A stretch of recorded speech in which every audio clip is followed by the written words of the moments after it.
صابن کے بچے ہوئے ٹکڑوں کو کپڑے کی الماری میں رکھنے سے کیا ہوتا ہے؟ صابن کا استعمال ہر گھر میں ہوتا ہے اور اس کا چھوٹے ٹکڑوں میں بچ جانا ایک عام سی بات ہے، لیکن کیا آپ جانتے ہیں اس کو دوبارہ بھی استعمال میں لایا جا سکتا ہے؟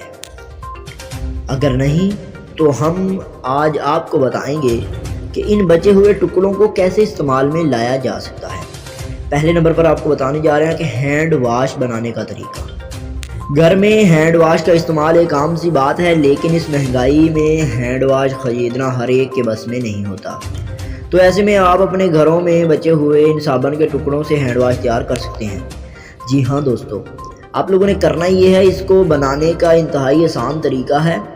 آپ نے بس وہ بچے ہوئے ٹکڑے بلینڈر میں ڈالنے ہیں اور اس میں اتنا پانی ڈالنا ہے جس میں وہ بس اچھے سے مکس ہو سکے، اور جب وہ گاڑھا گاڑھا لیکوڈ بن جائے تو اس کو بوتل میں ڈال کر بھر لیں۔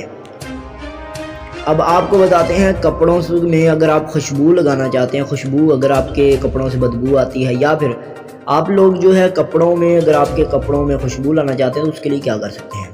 صابن بنتے وقت اس میں خوشبو ڈالی جاتی ہے، تو اگر ہم وہ بچے ہوئے ٹکڑے اپنی کپڑوں والی الماری میں رکھتے ہیں تو اس کے دو فائدے ہیں۔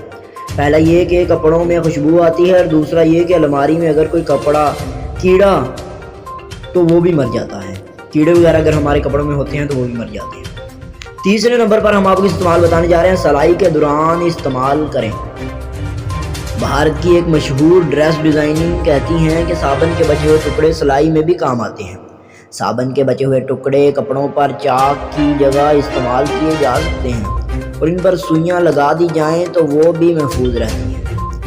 اگر آپ کو ہماری یہ ویڈیو پسند آئے تو لائک اور شیئر کریں، اور اپنے دوستوں کو بھی بتائیں تاکہ وہ بھی اس سے مستفید ہو سکیں، فائدہ اٹھا سکیں۔